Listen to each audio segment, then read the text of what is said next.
வந்திருக்கக்கூடிய அனைவருக்கும் வணக்கம். பாரதியார் பாடல்கள் திரு அண்ணாமலை அவர்களை பற்றி ஒரு 2 வரிகள் வருது. தெய்வ சாபம் நீங்கவே நெண்கள் சீர் தேசமீது தோன்றினாய் வா.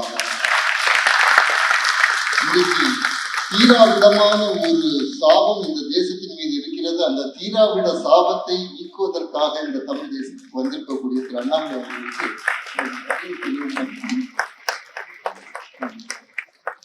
இந்த குறிப்பிட்ட டாபிக் வந்து பாரதியும் அறிவியல். இப்ப பாரதியாரை வந்து ஒரு சமூக புரட்சியாளராக, விடுதலை வீரராக இப்படியெல்லாம் நம்ம பார்த்துக்கோம். நீங்க வந்து ஒரு you are not only a political leader but you are also a thought leader. So you are kind of a combination of Abdul Kalam and Kamaraj. அந்த மாதிரி நீங்க வந்து அந்த ஒரு சிச்சுவேஷனில் பாரதியினுடைய இந்த அறிவியல் சார்ந்த பார்வை அப்படிங்கிறது as a thought leader how you are seeing, as leader of politics how you are seeing. அனைவருக்கும் என்னுடைய அன்பான காலை வணக்கத்தை தெரிவித்து, இந்த சென்னை லிட் ஃபெஸ்ட் 3வது ஆண்டாக வெற்றிகரமாக நடைபெற்றுக் கொண்டிருக்கிறது. அதை நடத்தி கொண்டிருக்கக்கூடிய அனைத்து தன்னார்வலர்களும் கூட என்னுடைய வணக்கத்தை தெரிவித்துக் கொள்கின்றேன்.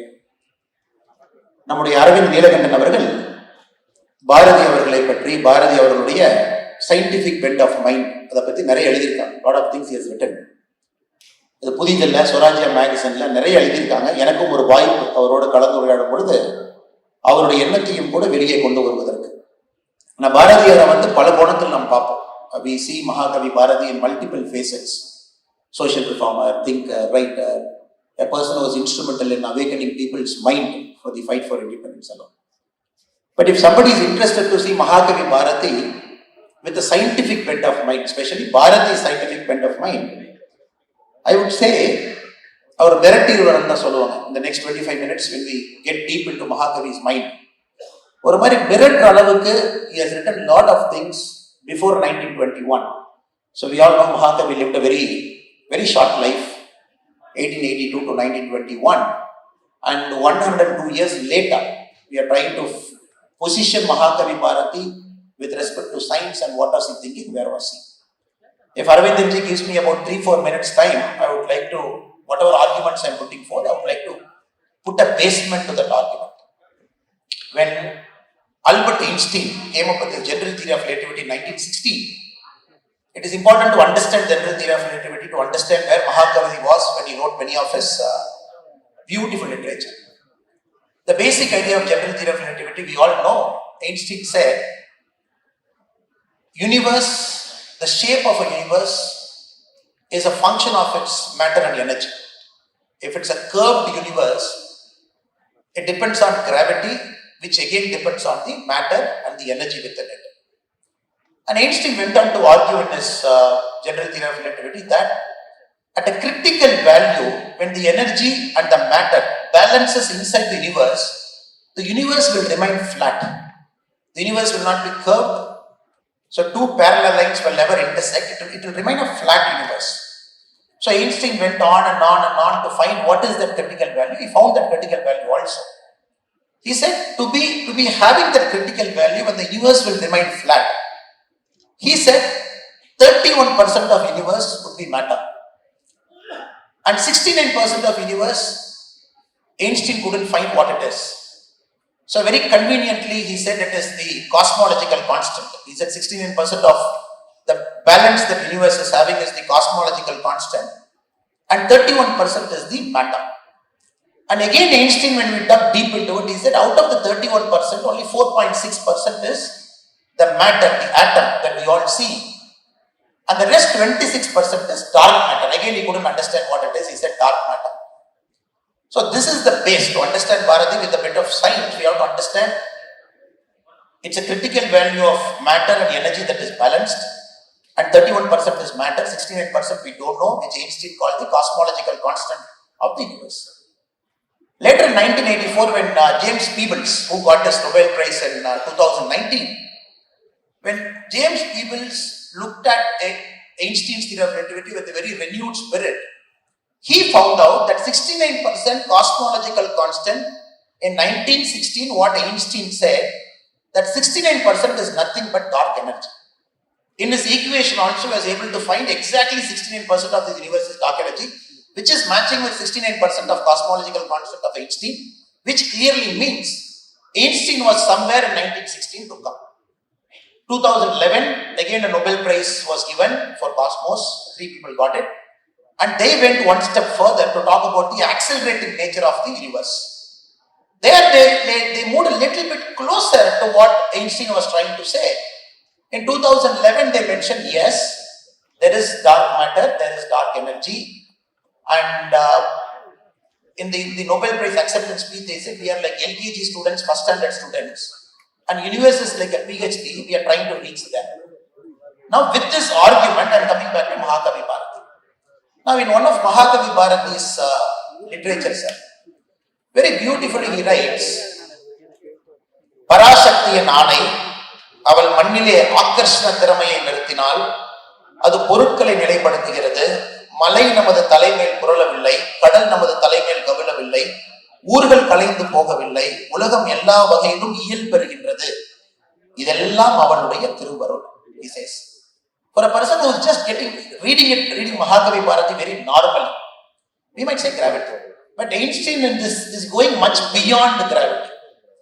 Parashakti, and possibly maybe 50 years from now, when we say Parashakti could be dark energy, and Einstein is somewhere there, dark energy, and Bharati is somewhere there around 1960, same period, giving a definition of Parashakti, the highest possible energy that is available in the universe.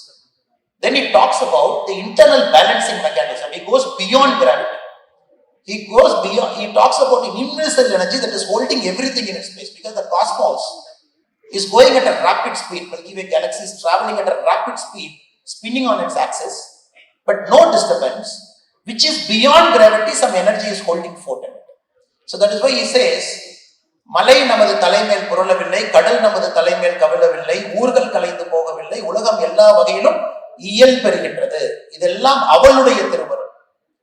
When he comes back to the word called திருவருள், Aravindanji, you know very well that when Mahakavi Bharati talks about Thiruvarul, it doesn't, I find it very hard to find a suitable English word for Arul. A lot of people give, it is this, it is that, but I don't think there is any equivalent word for Arul, because there is an 80-year-old, one of Chennai's very famous cardiologist sitting here, Dr. Chokkalingam. If you ask him how is he so successful, every time he takes a knife in his hand, that his success rate is so high, he might say, there is something beyond me, there is Arul over me, by which I'm a successful cardiologist. So here Arul, I believe he goes one level further, he gets into the deepest cosmos to say that dark energy is making many things to happen when you connect with that miracles happen. So Bharati is a very deep person, very complex person to understand, especially with the scientific bent of mind. The more I read into it, the more I see it, since I am also a person interested in science. That is why initially I said, you are afraid of what Bharati is coming to it. So this is the initial comment I can make. Thank you. Oh, yes, really exciting, and actually we are all blessed to have a leader who can talk these things to this generation. இன்னைக்கு வரைக்கும் நம்முடைய லீடர்கள் இங்கே பார்த்தீங்கன்னா நம்முடைய தலைவர்கள் எல்லாருமே அவங்க பேசுறது வந்து அடுக்குமொழியில பேசுவாங்க, அவங்க பேசுறது வந்து ரொம்ப ஒரு மலினமான விஷயங்களை பேசுவாங்க. பாரதியினுடைய காதலர்கள் என்று கருதப்படக்கூடியவர்கள் கூட, பாரதியை நேசிக்கக்கூடியவர்கள் கூட பாரதியை பற்றி பேசும்போது இந்த விஷயங்களை தொட்டு இந்த விஷயங்களுக்குள்ள போய் பேசியதில்லை. Again, we are blessed to live when you are here, and we will be really blessed when you become the person who is going to guide our education system. இப்போ பாரதியினுடைய இந்த கவிதைகள் நீங்க பார்க்கும் பொழுது அதற்குள்ளுக்கு அவருக்கு இந்த அளவுக்காக அறிவியலை எடுத்துக்கொண்டு வந்து நமக்கு தந்திருக்காரு. ஆனால் அறிவியலை அவர் தர்றது ஒரு வெளிநாட்டுக்காரன் பண்ணிட்டான் பெரிய ஒரு விஷயம் அப்படின்னு செய்யாம ஒரு விஞ்ஞானிக்கு சமமான ஒரு தளத்தில் இருந்து அவர் அறிவியலை வந்து ஒரு கவிதையாக நமக்கு கொண்டு வந்து தர. இந்த மாதிரிப்பட்ட தன்மை வந்து உலகத்தில் நம்ம வேற எங்கேயாவது இதே அளவுல அந்த காலகட்டத்தில் பார்க்க முடியுமா? இன்னைக்கு கூட அது வேற தான். இதோட எண்ணம் சார், என்னுடைய பதில் இதற்கு என்னன்னா, நிறைய பேர் அந்த காலகட்டத்தில் நியூட்டன்ல இருந்து ஆரம்பித்து 15-16ஆம் நூற்றாண்டுல எல்லோருமே வந்து ஒரு பொருளை உடைச்சு கையில ஒரு ஹேமர் வச்சு உடைச்சு அதுல போய் உள்ள போய் தனித்தனியா எடுத்து பார்க்க ஆரம்பிச்சாங்க. பட் இந்தியாவிலிருந்து வெளியே சென்றிருக்கக்கூடிய 3 முக்கியமான மூலைகளை பார்ப்போம் சார். ராமானுஜம் அவங்க அவர் மேத்தமேட்டிக்ஸ்ல காஸ்மோவை புரிஞ்சுக்கிற ட்ரை பண்ணாங்க. somebody asked him how you are able to solve every complex problem, எங்கிருந்து இது வருதுன்னு சொல்லும்போது Ramanujam said Saraswati resides in me, I am able to solve it. ஒரு இங்கிலாந்துல போய் சொல்லும் பொழுதோ ஒரு அமெரிக்கால யூரோப்ல சொல்லும் பொழுது they didn't understand what it is because he mentions this Arun. Ramanujam அவருடைய வார்த்தை. ஜி.என். ராமச்சந்திரன் அவங்கள பத்தி நீங்க ஸ்வராஜ்ல எழுதியிருக்கீங்க. who gave the triple helix. Chennai Madras யூனிவர்சிட்டியில் இங்க இருந்தவங்க, ஒரு மிகப்பெரிய ஒரு மைந்தர். அவர் சொன்ன ட்ரிபிள் ஹெலிக்ஸ் எகைன் அவர் எங்கிருந்து இதை கண்டுபிடிக்கிறேன் ஈகோஸ்ட் வேதாந்தா. எனக்கு வேதாந்தா மேல இயற்கையாக எனக்கு ஒரு நாட்டம் இருக்கு. I see everything with a cosmic belief of what is happening. So my scientific thing happens. Again Mahakavi Bharatiyar. So I got one more கவிதை sir, what he has written. அதுல பாத்தீங்கன்னா நீங்க கேட்ட கேள்விக்கு திரும்ப எழுதுறாரு. இடையின்றி அணுக்கள் எல்லாம் சொல்லணும் என இயல் நூலார் இசைத்தல் கேட்டோம், இடையின்றி கதிர்கள் எல்லாம் சொல்லணும் என வானூலார் இயம்புகின்றனர். இடையின்றி தொழில் புரிதல் உலகினடை பொருட்கள் எல்லாம் இயற்கையாயின் இடையின்றி கலைமகளே நினதரலில் நினதெல்லாம் இயங்குனது. அதாவது என்ன சொல்றாருங்க, மேட்டர் அது பாட்டுக்கு சொல்லிக்கிட்டு இருக்கு. பிசிஸ்ட் வந்து அதுக்கு ஒரு டான்ஸ் கொடுக்குறாங்க, மியூசிக் கொடுக்குறாங்க, ஈக்குவேஷன் மூலமா டிஃபைன் பண்றாங்க. காஸ்மோஸ் அது பாட்டுக்கு இருக்கு, பிளானட்ஸ் அது பாட்டுக்கு சுத்திக்கிட்டு இருக்கு, அதுக்கு ஒரு டெஃபினிஷன் சயின்டிஸ்ட் கொடுக்குறாங்க. உலகத்துல பிசினஸ் இது பாட்டுக்கு நடந்துகிட்டு இருக்கு, movement of goods is happening, அதற்கும் வந்து there is a beauty to it. இதெல்லாம் மேட்டர் சொல்றாரு. ஆனா எனக்கு அந்த இறை அருளை நீங்க கொடுக்கும் பொழுது கலைமகளே, எனக்கு அப்பதான் கிரியேட்டிவிட்டி வருது அப்படிங்கிறாங்க. சோ ராமானுஜம் சொன்னதுதான், when Ramanujan said Saraswati is residing within me, what exactly he means is I get creativity only when my matter in the body gets connected to that Arun, which is that Paramurul, then I become creative. G.N. Ramachandran Vedanta, triple helix, again he talks the same thing. Mahakavi Bharatiyar again deepest he says, matter இருக்கு, எல்லா பக்கம் இருக்கு, but எனக்கு நீ அருள் கொடுத்தாதான் என்னால கிரியேட்டிவா மாற முடியும். இது எழுதுறது எங்க எழுதுறாருங்க, பாஞ்சாலி சபதத்துல சரஸ்வதி வந்தனத்துல எழுதுறாரு. எனக்கு இதை கொடுங்க அப்படி. ஸோ அதனால நம்ம வெரி டிஃப்ரெண்ட்.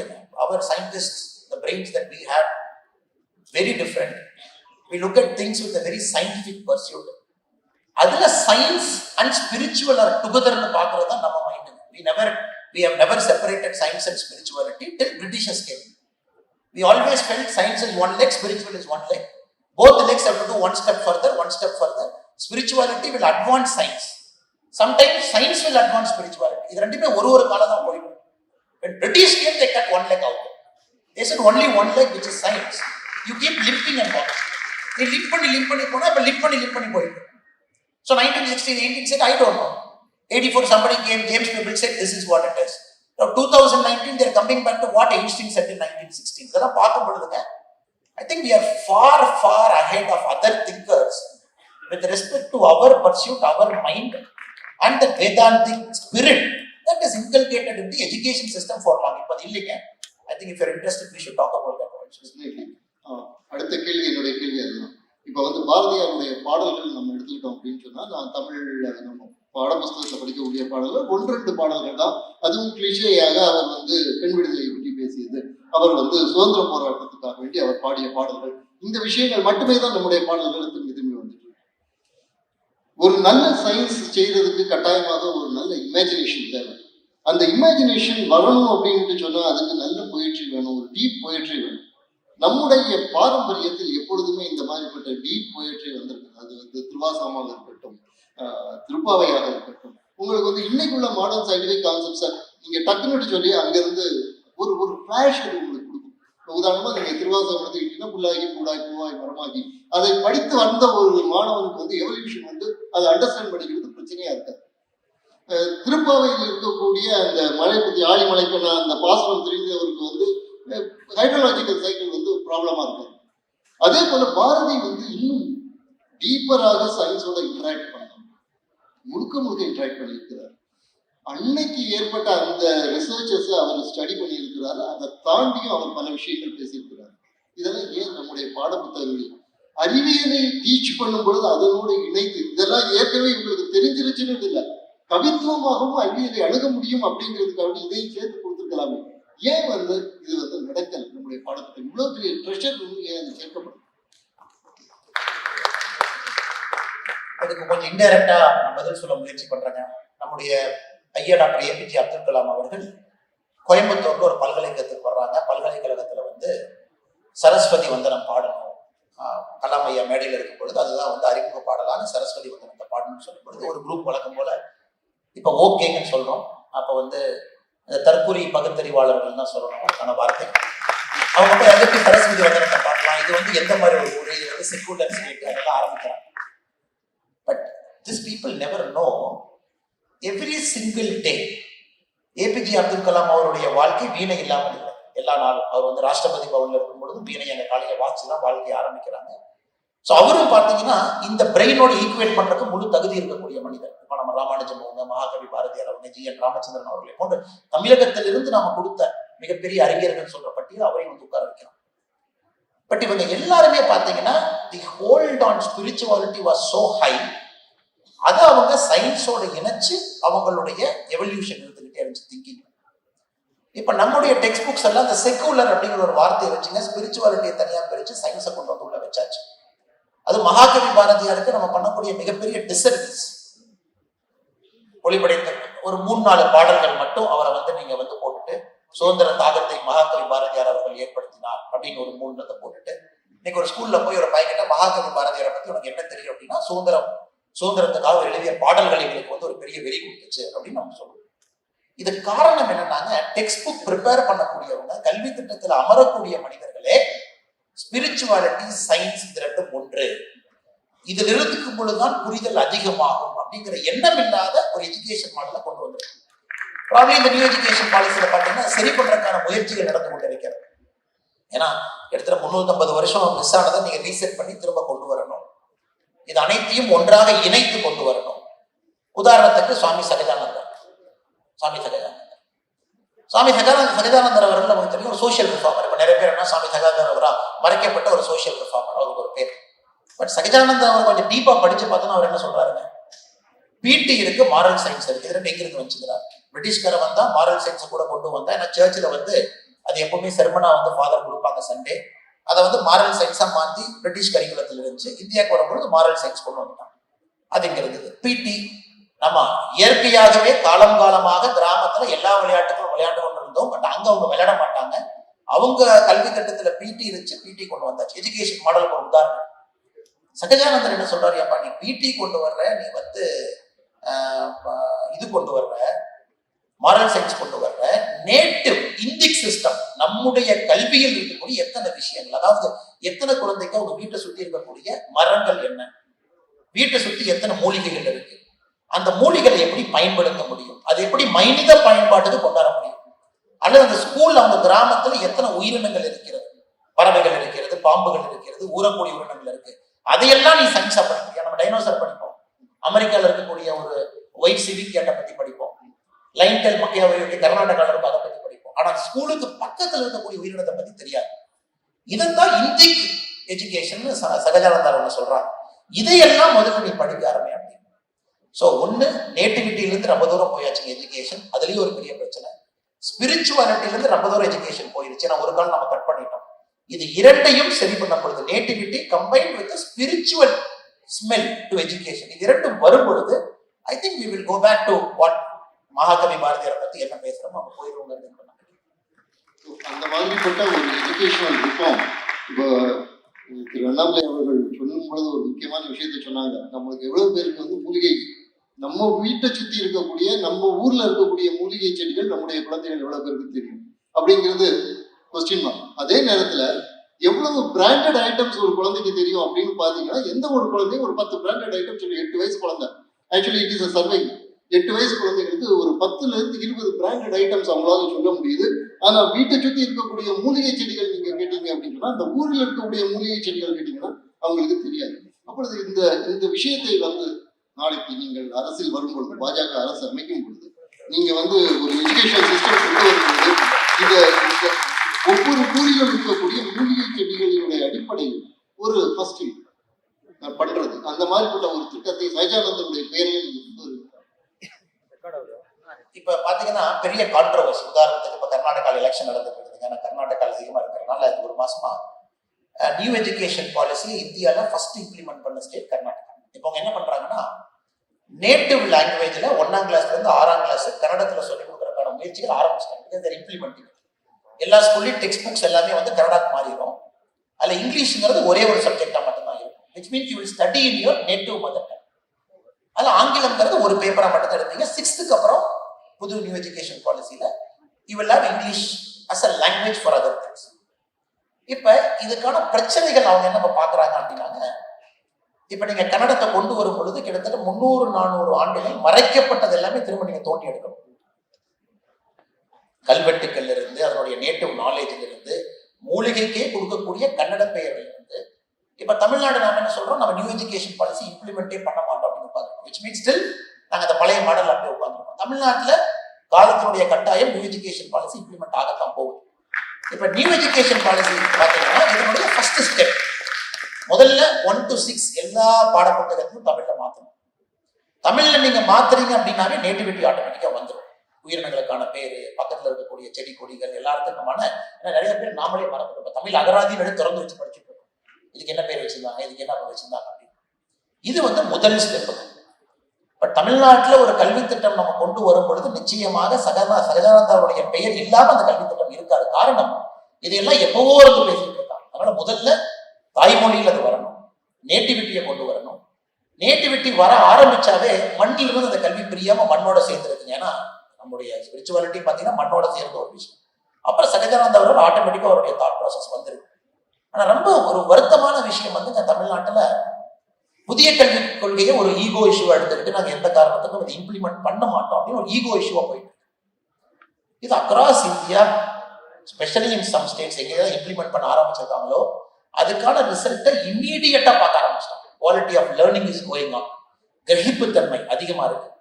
குறிப்பா கிராமப்புறத்தில் இருக்கக்கூடிய பள்ளியில் இருக்கக்கூடிய குழந்தைக்கு செல்ஃப் எஸ்டீம் அதிகமா இருக்கு. ஏன்னா வீட்டுல ஃபுல்லா தமிழ் பேசிட்டு ஆங்கிலம் பேசுவதற்காக ஒரு மாயையான தோற்றத்தை ஒரு ஸ்கூலுக்குள்ள வந்து ஏற்படுத்துறதெல்லாம் போய் சுக்குநூறா உடைய ஆரம்பிக்குது. ஏன்னா அங்கே இம்ப்ளிமெண்டிங் ஸ்டேஜ்ல தான் இருக்காங்க. இது எவ்வளவு பெரிய மாற்றத்தை இந்திய கல்வியல் துறையில் இது கொடுக்கும் அப்படிங்கிறது தமிழ்நாடு அரசியலையா உணர மறுக்குது அப்படின்னு நினைக்கும் பொழுது கொஞ்சம் கஷ்டமா இருக்கு. ஏன்னா சம்டைம்ஸ் பொலிட்டிக்கல் ஈகோ, ஏன்னா பிரிட்டிஷ்க்கு இருந்த அதே ஈகோ இப்ப இருக்கக்கூடிய அரசுக்கும் அது இருக்கு. அப்ப இவங்களுக்கு பிரிட்டிஷ்க்கு என்ன வித்தியாசம்? சரியான கேள்வி. எங்களுடைய போக்கெல்லாம் என்னன்னா, நிச்சயமாக ஒரு நல்ல ஒரு தேசிய அரசு தமிழ்நாட்டில் உருவாகும், இந்த தீராவிட சாபம் நீங்கும், அதை வந்து நீங்கள் செய்வீர்கள் அப்படிங்கக்கூடிய ஒரு பெரிய ஒரு நம்பிக்கை எங்களுக்கு இருக்கிறது. Coming back to Subramania Bharathiyar, ரொம்ப ஒரு ரெலவெண்டான ஒரு விஷயம். இப்ப நீங்க சுவாமி சகஜானந்தர் சொன்னீங்க. சுவாமி சகஜானந்தருடைய தமிழ் இலக்கணம் அவருக்கு கற்பித்தவர் வாவு சிதம்பரம். வாவு சிதம்பரம் பிள்ளையினுடைய மிகவும் ஆத்ம நண்பராகவும் குருவாகவும் இருந்தவர் சுப்பிரமணிய பாரதி, திலக மகரிஷி. ஆகவே இந்த ஒரு கனெக்ஷன் இருந்துகிட்டே இருக்கு. இங்க பாத்தீங்கன்னா தமிழ்நாட்டுல கன்ஸ்ட்ரக்டிவாக செய்த அத்தனை பேருக்கு பின்னாடியும் பாரதியினுடைய ஒரு பெரிய ஒரு போக்கஸ் ஒண்ணு இருக்குது. இன்னும் சொல்ல போனா இது வந்து ஈவேரா மண்ணு கிடையாது, இது சுப்பிரமணிய பாரதியினுடைய மண் அப்படிங்கிறத வந்து எந்த ஒரு மாற்றத்தை இருக்க முடியாது. இப்பொழுது நம்முடைய பாரத பிரதமர், மதிப்புக்குரிய பாரத பிரதமர் நரேந்திர மோடி அவர்கள் இந்த ஆத்ம நிர்பர் பாரத் அப்படிங்கிறது சொல்றாரு. சுதேசி பாரதம், செல்ஃப் ரிலையன்டான பாரதம் அப்படிங்கக்கூடியதை பேசுறாரு. வாவு சிதம்பரம் அதை வந்து செயல்படுத்த அன்னைக்கு முயன்றிருக்கிறது. இதற்கு பின்னால் பாரதியினுடைய ஒரு உத்வேகம் எப்படி இருக்குது? அதாவது ஏன்னா இது வந்து தொழில்நுட்பத்தோடையும் சேர்ந்தது இல்லையா? தொழில்நுட்பம் அப்படிங்கக்கூடியதை பாரதியார் வந்து எப்படி பார்த்திருக்கிறார்? அவர் வந்து எப்படி இந்த தொழில்நுட்பம், தேச தற்சார்பு, இந்த ரெண்டையும் இணைத்து அவர் எப்படி பார்த்திருக்கிறார்? குறிப்பாக நம்முடைய பாரத பிரதமர் மாண்புமிகு திரு நரேந்திர மோடி அவர்களுக்கு பாரதியாருடைய சிந்தனைகள் எந்த அளவுக்கு முழுமையாக தெரிந்திருக்கிறதோ தமிழகத்துல நிறைய அரசியல் தலைவர்களுக்கு அந்த அளவுக்கு தெரியவில்லை என்பது வருத்தம். ஏன் நான் சொல்றேன்னா, நம்முடைய பிரதமர் அவர்கள் எங்கேயெல்லாம் மகாகவி பாரதியார் அவங்களை கோட் பண்ணி பேசியிருக்காங்க அப்படிங்கிறத நம்ம பார்க்கணும். எங்கேயெல்லாம் கோட் பண்ணியிருக்காரு, எந்த மாதிரி ஸ்கீம் எல்லாம் கொண்டு வரும் பொழுது மகாகவி பாரதியாருடைய கவிதை வரிகளை பிரதமர் கையில் எடுத்திருக்காங்க. ஒரு இடத்துல பிரதமர் பேசுகின்றார், காசியில் ஒரு உரை வரும்பொழுது அதை கேட்பதற்கு காஞ்சியில் ஒரு கருவி செய்வோம் அப்படின்னு சொல்றாரு. இப்ப பாரதியாருடைய வாழ்க்கை கிட்டத்தட்ட நம்ம 1921 லொகேட் பண்றோம். கவிதைகள் பெரும்பாலும் அவருடைய ரிச்சஸ்ட் பீரியட், மைண்ட்ல ரிச்சஸ்ட் பீரியட் வந்து அவர் காசியில் இருந்த பொழுது 88, 98 1898, 99 கிட்டத்தட்ட 1905 வரைக்கும் அங்க இருக்கிறார். ரிச்சஸ்ட் மைண்ட் வந்து அப்படியே ஃபர்டைலா இருக்கு, நிறைய விஷயங்கள் யோசிக்கிறார், எழுதணும்னு நினைக்கிறார். அப்ப பாத்தீங்கன்னா ஏற்பட்ட தாக்கத்துல ஏகப்பட்ட விஷயங்கள் எழுதுறாரு. ஸோ அதே நேரத்துல 1901 தான் ரேடியோ, மார்க்கோனி ரேடியோ கொண்டு வர்றாரு. டிரான்ஸ்மிஷன் 1901 நடக்குது. இப்போ மகாகவி பாரதியார் அந்த கவிதையில பாத்தீங்கன்னா கருவி செய்வோம் அப்படிங்கிறார். காசியில் பேசும் முறைதான் காஞ்சியில் கேட்க ஒரு கருவி செய்வோம். அதாவது மார்க்கோனி கண்டுபிடிச்சதை போய் தூக்கிட்டு வரலாம்னு அவர் சொல்ல வேண்டும், நாம செய்வோம் அப்படிங்கிறார். அதே காலகட்டத்தில் ஒரு திங்கிங் பாருங்க, எல்லா நாடுகளுமே எப்படி அந்த ப்ராப்பர்ட்டி டெக்னாலஜி கிடைக்கும், அதை எப்படி போய் வாங்கிட்டு வந்து நம்ம கேட்கலாம் பொழுது சுயசார்பு பாரதம் என்பது பாரதியினுடைய ரத்தத்திலே கலந்திருக்கக்கூடிய ஒரு விஷயம். இதெல்லாம் 120 ஆண்டுகளுக்கு முன்னாடி பேசியிருக்காங்க. அவர் சொன்னது எல்லாமே கப்பல்கள் செய்வோம், எல்லா விஷயத்தையும் உள்ளூர்லயே செய்வோம், எங்கேயுமே போய் யாருக்கிட்டையுமே கையேந்த வேண்டாம், மெஜஸ்டிக்கா பேசுறாரு, மேக் இன் இந்தியா இங்க கொண்டு வாங்க அப்படின்னு. அதே போல இங்க காவிரி கரையோரத்துல வெத்தலை இருக்கு, நம்முடைய பஞ்சாப் மாகாணத்துல கோதுமை இருக்குன்னா இது இரண்டையுமே பண்டமாற்றம் செய்து வாழ்வோம் அப்படிங்கிறார். இப்ப நம்ம பேசக்கூடிய அதே இதுதான், எல்லாமே இந்தியாவுக்குள்ள கன்சம்ஷன், நமக்குள்ள நாம டிரான்ஸ்ஃபர் பண்ணிக்கிறோம், இம்போர்ட் சப்ஸ்டியூஷன் பண்றோம். ஒரு பொருளை இம்போர்ட் பண்றோம்னா இப்ப பிரதம மந்திரி சொல்றாரு ஒரு வருஷமே டார்கெட் வச்சுட்டு போறாரு. இந்த வருஷம் 12% இம்போர்ட் சப்ஸ்டியூஷன், அடுத்த வருஷம் 20%, அடுத்த வருஷம் 30%. அப்படின்னா 30% பொருட்கள் நீங்க இம்போர்ட் பண்ணிருக்கீங்களோ அது இந்தியால தான் இருக்கு, வாங்கும்போது இம்போர்ட் பண்றதை குறைங்க. இதை போன்று மகாகவி பாரதியார் நம்ம ஆழமாக பார்க்கும் பொழுது பிரதமர் அவர்களுடைய கனவு எவ்வளவு விஷயங்கள் இப்ப சொல்லியிருக்காங்களோ அது எல்லாமே அப்பவே மகாகவி பாரதியார் அவர்கள் ஒரு சீரை போட்டு போயிருக்காரு. எனக்கு ரொம்ப பயம் என்னன்னாங்க, மகாகவி பாரதியார் கவிதை ரொம்ப பயந்த விஷயம் என்னன்னா, அவர் சொல்றாரு எனக்கு ஒரு மனிதன் வேண்டும், இந்த பூமியில பிறக்கணும், இந்தியால பாரதத்துல அந்த மனிதன் வந்து நிலாவுக்கு செல்வதற்கும் ஆசைப்படணும், அதே மனிதன் வந்து காஞ்சி எல்லா தலங்கள் என்ன இருக்கோ அதை புனரமைக்கணும், அதே மனிதன் ராமானுஜருக்கு மரியாதை கொடுக்கணும், அதே மனிதன் சங்கராச்சாரியருக்கு மரியாதை கொடுக்கணும்னு சொல்றாங்க. இதை நான் வந்து டெல்லியில எங்களுடைய அகில இந்திய செயற்குழு மீட்டிங் நடக்கும்போது பிரதமர் இருக்கும்போது இந்த கவிதையை நான் படித்தேன். நான் சொன்னேன், பிரதமர் அவர்களே, மகாகவி பாரதியார் அவர்கள் உங்களுக்காகவே எழுதப்பட்ட கவிதை, அதை உங்களை புகழணும் அப்படின்னு நான் சொன்னேன். நீங்க வந்து என்ன சொல்றீங்கன்னா 3க்கு அன்மேன்ட் அனுப்பணுங்கிறீங்க, மேன்டு போகணுங்கிறீங்க. ஒரு பக்கம் இஸ்ரோ போனீங்கன்னா உங்க ஸ்பீச் அப்படித்தான் இருக்கு, 3 பத்தி பேசுறீங்க, இந்தியா எப்ப போகுங்கிறீங்க. அடுத்தது நீங்க ரொம்ப அற்புதமா போய் சங்கராச்சாரியார் அவர்களுக்கு ஒரு நினைவு மண்டபத்தை கட்டுறீங்க, அங்க தியானத்துல இருக்கு.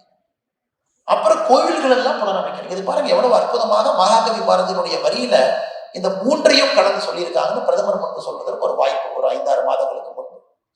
ஸோ மகாகவி பாரதியாருடைய மைண்டு பார்த்தீங்கன்னா பாரதத்திற்காக, பாரதத்தினுடைய வளர்ச்சிக்காக இப்போது கொண்டு வரக்கூடிய எல்லா திட்டங்களுடைய கரு மகாகவி பாரதியாருடைய எழுத்தில் இருக்கிறது என்பது ஒரு தமிழனுக்கும் பெருமை என்பது என்னுடைய வாழ்க்கை. இதை தாண்டி நீங்க வந்து பாரதியினுடைய கவிதைகளில் உங்களுக்கு மிகவும் பிடித்த அம்சம் அப்படிங்கக்கூடியது அவருடைய தேசபக்தி, அவருடைய அறிவியல் செழுமை, அவருடைய தெய்வ பக்தி. எனக்கு அவருடைய தெய்வ பக்தி ரொம்ப பிடிக்குங்க. பாரதியினுடைய தெய்வ பக்தி காரணம், தெய்வ பக்தி இருக்கிறதுனாலதான் இது எல்லாமே வருது அப்படிங்கிறது மகாகவி பாரதியாருடைய ஒரு தீர்க்கமான ஒரு ஆர்குமெண்ட், கண்டினியூஸா இருக்கிறார். செகண்ட் பார்த்தீங்கன்னா, he was very proud of who he is. அவர் யாரு என்பதிலே மிக தெளிவாகவும் கர்வமாகவும் இருந்த ஒரு மனிதர். நான் இப்படித்தான். ஏன்னா அவர் இறக்கும் பொழுது மகாகவி பாரதியாருடைய இறப்பு அன்னைக்கு வந்து பார்த்தீங்கன்னா ஒரு வெறும் சம்பவம். இன்னைக்கு அது சரித்திரம். ஏன் சம்பவம் அப்படின்னாங்க, 1921 மகாகவி பாரதியார் அவர்கள் இறக்கும் பொழுது அவர் கூட நடந்து போனவங்க அல்லது அந்த இறப்புல பங்கேற்றவங்க லெஸ் தென் 20. ரொம்ப குறைவான மனிதர்கள் தான் பாரதியாருடைய கடைசி இறப்புல இருக்காங்க. சம்பவம் ஜஸ்ட் ஒரு வேர்ட், மகாகவி பாரதியார் டைட், அப்புறம் சுப்பிரமணிய பாரதியார் டைட். இன்னைக்கு பார்க்கும் பொழுதுதான் நம்ம மைண்ட் எக்ஸ்பேண்ட் ஆகுது. இதை கொஞ்சம் எக்ஸ்பேண்ட் பண்ணி சொல்லணும்.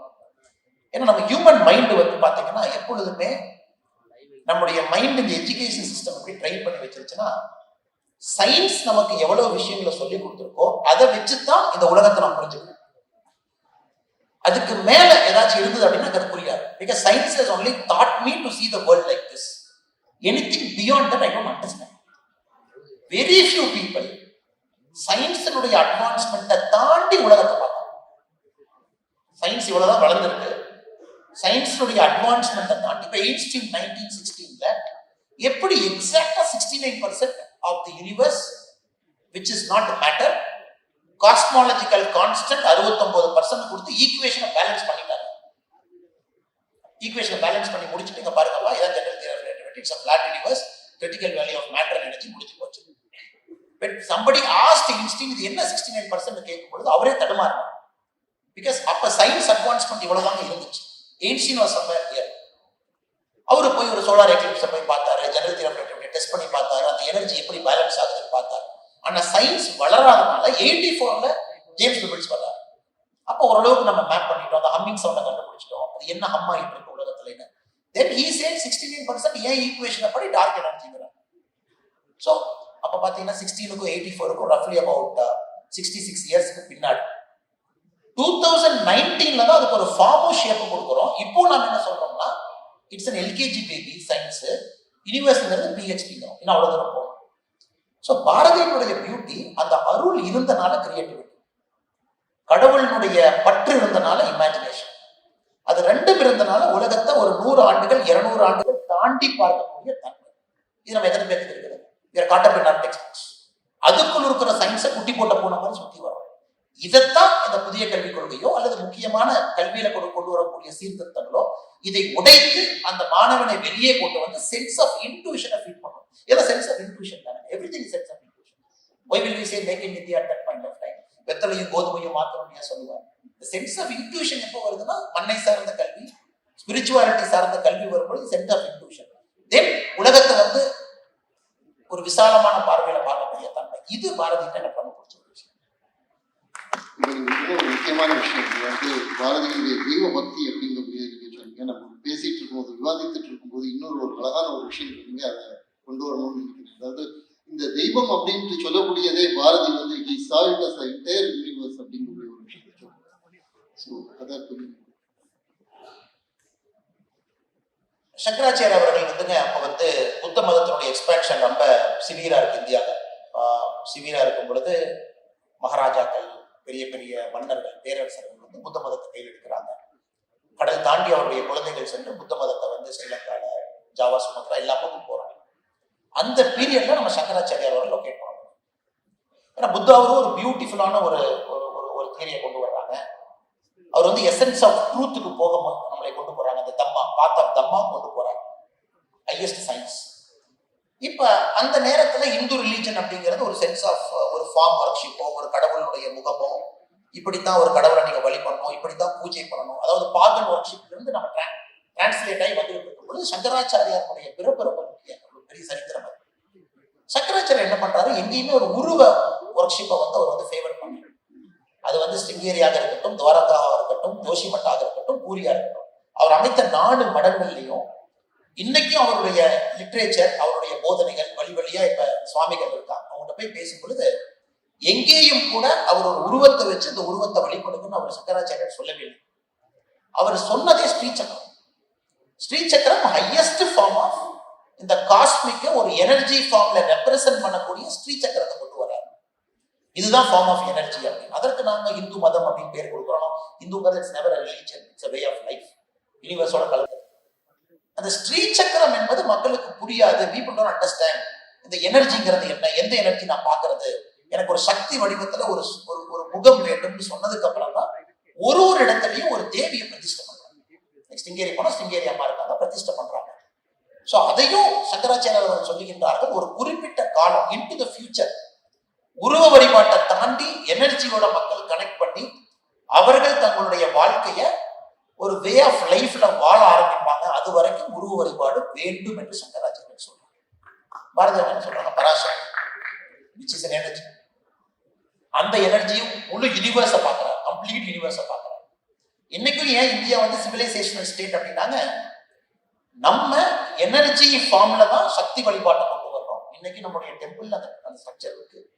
சக்தி வழிபாடு நத்திங் பட் மேனிஃபெஸ்டேஷன் ஆஃப் எனர்ஜின்னு நினைக்கக்கூடியவங்க.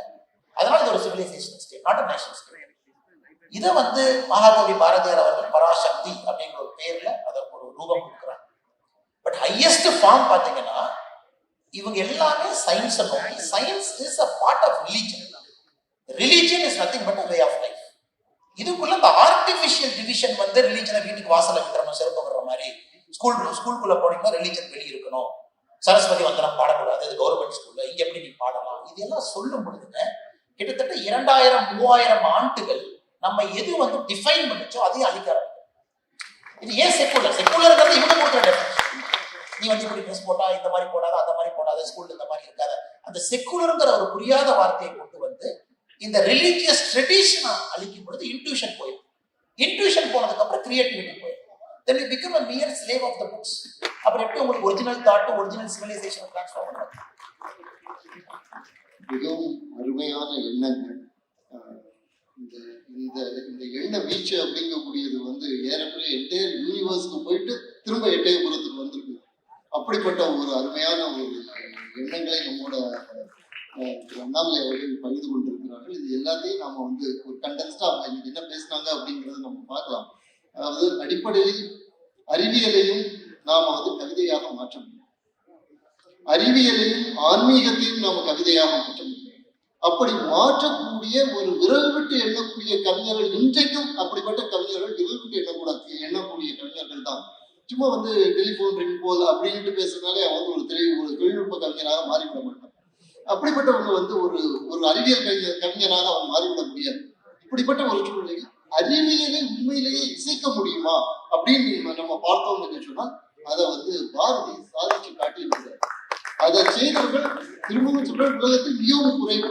அதை வந்து அவங்க ரொம்ப தெளிவாக காட்டினார்கள். ஐன்ஸ்டீனுடைய யூனிவர்சல் கான்ஸ்டன்ட், அதுக்கு பிறகு அதுல ஏற்பட்ட பிரச்சனைகள். இன்ஃபேக்ட் ஒரு கட்டத்துல வந்து ஐன்ஸ்டீன் தாட் தட் நான் வந்து இந்த யூனிவர்சல் கான்ஸ்டன்ட் அப்படிங்கிறத நான் தவறா பண்ணிட்டேன் அப்படின்னு கூட அவர் one of the greatest mistakes that I have done அப்படின்னு கூட அவர் கருதினார். அதுக்கு பிறகு எப்படி அந்த எவல்யூஷன் வந்தது அப்படிங்கக்கூடிய ஒரு விஷயத்தை அவங்க சொன்னாங்க. அந்த கிராவிட்டி அப்படிங்கக்கூடியது ஆக்சுவலா நீங்க பாத்தீங்கன்னா Newton when he talks about gravity, he talks of gravity as force. Einstein when he talks of gravity, he talks of gravity as a field. இந்த மாதிரிப்பட்ட ஒரு வாஸ்ட் கேன்வாஸ்ல பாரதி வந்து இதை எப்படி உள்வாங்க யோசிச்சு பார்த்து ரொம்ப அதிசயமா இருக்கு. ஒரு நல்ல ஒரு வசதி கிடையாது, அஃப்ளூயன்ஸ் எல்லாம் கிடையாது. வெள்ளக்காரனை எதிர்த்து போராடுறாரு, பிரிட்டிஷை எதிர்த்து போராடுறாரு, நம்முடைய சமூக இறுக்கங்களை எதிர்த்து போராடுகிறார், நம்முடைய பெருமிதங்களை, பழைய பெருமிதங்களை அவர் பேசுகிறாரு. அவ்வளவு பேசிட்டு அன்னைக்கு அறிவியலில் இருந்த நுட்பமான விஷயங்களை எடுத்துக்கொண்டு வந்து நம்முடைய மக்களுக்கே அவர் வந்து கொடுக்கிறார். இது வந்து மிக மிக மிக மிக அருமையான ஒரு விஷயத்தை வந்து காண்பிச்சிருக்கேன். அப்புறம் இன்னொரு விஷயம் அவங்க சொன்னாங்க, அதாவது இன்னைக்கு அறிவியல் இவ்வளவுதான் தெரிஞ்சு வச்சிருக்குது, அதையும் தாண்டி பல விஷயங்கள் இருக்குது. இந்த விஷயத்துக்கு போறதுக்கு நமக்கு இன்ட்யூஷன் தேவை, பொயட்டிக் இமேஜினேஷன் தேவை. அந்த இன்ட்யூஷன் அண்ட் பொயட்டிக் இமேஜினேஷன் நம்முடைய குழந்தைகளுக்கு இருந்தாதான் நம்முடைய குழந்தைகள் வந்து அறிவியலில் சாதிப்பாங்க. அறிவியலில் வந்து இங்கிருந்து ஒரு ஐன்ஸ்டீன் உருவாக்குறதுக்கு, இங்கிருந்து இன்னொரு ஜெகதீஷ் சந்திர போஸ் உருவாக்குறதுக்கு, இன்னொரு ஜி.என். ராமச்சந்திரன் உருவாக்குறதுக்கு, நீங்க யோசிச்சு பாருங்க. ஜி.என். ராமச்சந்திரன் ஒரு முக்கியமான ஒரு அறிவியலாளர். இன்னைக்கு தமிழ்நாட்டில் அவரை பத்தி பேசுறதுக்கு ஒரே ஒரு தலைவர் தான் இருக்காங்க, ஒரே ஒரு தலைவர் தான் இருக்காரு. யோசிச்சு பாருங்க. இந்த ஒரு சூழ்நிலையில் பாரதியினுடைய அந்த அறிவியல் எப்படி இன்றைக்கு இருந்த அன்னைக்கு அவருடைய காலகட்டத்தில் இருந்த அறிவியலை தாண்டி எங்கேயும் போயிட்டு வந்து ஒரு எடுத்துக்காட்டு கோமதி அம்மன் அவர் பாடுறார். கோமதி அம்மனை பாடும்போது, கோமதி அம்மன் திருநெல்வேலி மாவட்டத்தில் இருக்கக்கூடிய ஒரு அம்மன் கோவில், ஒரு டஸ்டி டவுன், ஒரு ஸ்லீப்பி டஸ்டி டவுனாக இருக்கக்கூடிய ஒரு இடம், வைப்ரேட் டவுன். அங்க நீங்க பாத்தீங்க அப்படின்னு சொன்னா அந்த அம்மனுக்கு வந்து அவங்க பாடல் பாடுறாரு. காலமாம் வனத்தில் அந்த கோலமாம் மரத்தின் மீது காளி சக்தி என்ற பெயர் கொண்டு விங்காரமிட்டு லாபம் ஒரு வந்து. நம்ம வந்து காலத்தை பத்தி நம்ம எப்படி பார்ப்போம் அப்படின்னு சொன்னா ஜெனரலா இன்னைக்கும் நீங்க வந்து காலத்தை வந்து ஒரு கவிஞனிடம் காலத்தை பத்தி சொல்லு அப்படின்னா அவன் வந்து அதை ஒரு ஃப்ளோவாக காட்டும், ஒரு ஆறு ஓடுகிறது. ஒரு படமாக வரைய சொன்னான், சல்வடார் டாலி வரைஞ்சிருக்கா பெர்சிஸ்டன்ஸ் ஆஃப் மெமரின்னு ஒரு ஃபேமஸ் படம். பாத்தீங்கன்னா அந்த கடிகாரங்கள்லாம் அப்படி உருகி போற மாதிரி ஒரு ஃப்ளூயிடாக தான் நம்ம பார்ப்போம். ஆனா பாரதி சொல்றது காலமும் வனம், அது ஒரு லேண்ட்ஸ்கேப்பா பார்க்கணும். காலமும் வனம், அந்த வனத்துல நாம இன்னைக்கு பார்க்கக்கூடிய யூனிவர்ஸ் வந்து ஒரு கோலம், ஒரு pattern. The time creates a pattern and that pattern is a universe. அப்படின்னு சொல்லக்கூடியது யாரு? எட்டயபுரத்துல இருக்கக்கூடிய, நாளைக்கு சாப்பாடு கிடைக்குமா கிடைக்காதாங்கிறது தெரியாது, நாளைக்கு நாம அரெஸ்ட் ஆகுமா மாட்டோமான்னு தெரியாத ஒரு ஆள். அவர் வந்து இதை பாடுறாரு. 2018 சயின்டிபிக் அமெரிக்கன்ல ஒரு ஆர்டிகிள், அதுல வந்து அவங்க சொல்றாங்க you should not see time as a flow. We have to imagine time as the scientific imagination should hold time as landscape. That will remove the biases in our equation அப்படின்னு. அப்போ ஒரு ஒரு ஏழை போயற்றாக இங்க இருந்துட்டு அது அவர் வெறும் புலவர் இல்லை, அவர் ஒரு கவி, ஒரு ரிஷி கவி. எப்படி வேத காலத்து ரிஷிகள் மந்திரங்களை கண்டார்களோ அதே மாதிரி இவருடைய போயிட்டு போய் மந்திரங்களை இருப்பார். அந்த யூனிவர்சல் ட்ரூத்தை போய் தொட்டுட்டு நமக்கு கொடுத்துருக்குது. அதை பத்தி நீங்க சொன்னீங்க. அதுக்கு பிறகு இந்த எஜுகேஷனல் சிஸ்டத்துக்குள்ள பாரதியினுடைய கவிதைகள் எப்படி ஹார்மனைஸ் பண்ணப்பட வேண்டும் அப்படிங்கக்கூடியதை பத்தி சொன்னீங்க. இது எல்லாமே சுவாமி சகஜானந்தர் பத்தி சொன்னீங்க. எப்படி லோக்கல் ரிசோர்சஸ், இந்த பயோ ரிசோர்சஸ் நாம பயன்படுத்தணும் அப்படிங்கிறத பத்தி சொன்னீங்க. நேற்று நாம இந்த ஒரு விஷயத்தை பத்தி சொன்னோம். என்னன்னா முதலாக இந்தியாவில் இந்த பயோ பைரசியை இல்லாம ஆக்குறதுக்காக TKDM traditional knowledge digital library Vajpayee அரசு கொண்டு வரும். அதனால பயோ பைரசி 20% குறைஞ்சது. இன்னைக்கு நீங்க இந்த குழந்தைகளுக்கு நீங்க சொல்லக்கூடிய அந்த உள்ளூர் தாவரங்கள் பத்தி அங்க வைத்தியர்கள் எப்படி பண்றாங்க அப்படிங்கிறத பத்தி நாலேஜ் வந்ததுன்னா அந்த பயோ பைரசி மிகப்பெரிய அளவுல குறையும். உள்ளூர் தயாரிப்புகள் வளரும். ஆக இது ஒரு பெரிய விஷயம் அவங்க நம்ம முன்னாடி வச்சிருக்கிறாங்க. அதை செயல்படுத்துவதற்கு நாம எல்லோரும் அவர்களுக்கு ஒத்துழைப்பு கொடுக்க வேண்டும். அந்த ஒத்துழைப்பை கொடுத்து அவர் ஒரு நெய்மாம்பு யாவையும் பார்க்கும் போல் விழியினால் விளக்குவாய் வா வா வா அப்படின்ற பாரதியுடைய வார்த்தைகளோட நான் இந்த செஷனை முடிக்கிறேன். அவர் நம்முடைய இந்த தெய்வசாமி நீங்கி நம்முடைய உயர்ந்த மான்கள் இந்த நாட்டில் வருவதற்கு அவர் இதை செய்ய வேண்டும். இதை நான் சொல்றது கடைசியாக சொல்லிடுறேன். முழுக்க நான் இதை சொல்றது என்னுடைய சுயநலத்தினால சொல்றேன். ஏன்னா எனக்கு என்னுடைய குழந்தைகள், என்னுடைய பேர குழந்தைகள் நல்ல தமிழ்நாட்டுல வாழணும் அப்படிங்கக்கூடிய எண்ணம் இருக்குது. அதற்கான உரை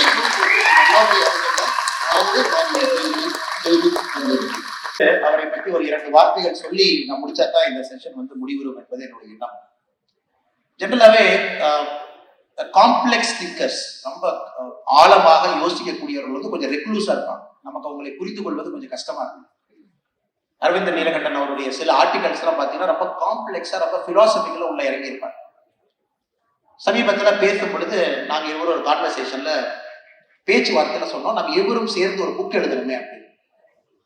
குறிப்பாக தமிழ்நாட்டில் இத்தனை காலமாக இதையெல்லாம் சொல்லி அரசியல் செய்து கொண்டு வந்தார்களோ we have to take a relook at it, complete relook. நாங்க தான் சமூக நீதி, டெம்பிள் என்ட்ரி நாங்க தான் கொண்டு வந்து என்னெல்லாம் சொன்னாங்களோ ஒரு ஹிஸ்டாரிக்கல் பெர்ஸ்பெக்டிவ்ல ஒரு புத்தகத்துல அதை கம்ப்ளீட்டா ரீலுக் பண்ணி தமிழ்நாட்டுல மறைக்கப்பட்ட அந்த எல்லா விஷயங்களையும் திரும்ப அந்த புத்தகத்துல கொண்டு வரணும் அப்படின்னு சொல்லும்போது எனக்கு ஒரு பெரிய பயம். நான் சொன்னேன்னா உங்களுக்கு யோசிக்க முடியாது, நீங்க யோசிங்க, நான் சைட்ல இருந்து கொஞ்சம் ஏதோ பண்றேன்.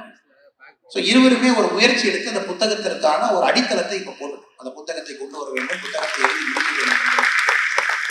ஆனா வழக்கம் போல அவருடைய பாத்துல அவர் சரியா இருக்காரு, அட்வான்ஸா இருக்காரு, டைம் லைனை மெயின்டைன் பண்ணி போயிட்டு இருக்காரு. நான் அவருக்கு ப்ராமிஸ் பண்ணதுல ரொம்ப பின்னாடி இன்னும் வண்டி ஸ்டார்டே ஆகாம இங்கே நின்றுட்டு இருக்கு. அதனால என்னுடைய ஆசை, என்னுடைய பாக்கியம் அரவிந்த் நீலகண்டன் அவரோட அந்த புத்தகத்தை கொண்டு வர கம்ப்ளீட் தமிழ்நாட்டுல 250 ஆண்டுகளாக பேசிய விஷயத்தை எல்லாமே ஒரு சயின்டிபிக் பேசிஸ்ல ஒரு ரீலூட் பண்ணணும். மறைக்கப்பட்ட இந்த மாதிரி தலைவர்களை அறிமுகப்படுத்தணும். குறிப்பாக ஸ்பிரிச்சுவாலிட்டியை திரும்ப தமிழக மண்ணில் ஒரு வித்தியாசமான ஒரு கண்ணோட்டத்துல கொண்டு வரணும். எஜுகேஷன் சிஸ்டத்திற்கான எங்களுடைய விஷன் என்ன, தமிழ்நாட்டினுடைய இண்டஸ்ட்ரி, மக்களுடைய வாழ்வியல் முறை, தமிழ்நாட்டினுடைய கலாச்சாரத்துக்கு எங்களுடைய விஷன் என்ன அந்த புத்தகத்துல வரணுங்கிற ஆசை மிக வேகமாக எழுதி கொடுத்து இறையருள் அவர்களுடைய இறையருள் பராசக்தி அன்னை அவர்களுடைய ஆசீர்வாதத்தோடு வேகமாக கொண்டு வர வேண்டும் என்பது என்னை ஒரு பெரிய பாக்கியம். அரவிந்தனோட மகாகவி பாரதியாரை இந்த மாதிரி ஒரு கான்டெக்ட்ல பேசினது அது ஒரு பெரிய வரமாக பாக்கியமாக பார்க்கின்றேன். இது உங்களுடைய அனைவருக்கும் நன்றியாக வணக்கம்.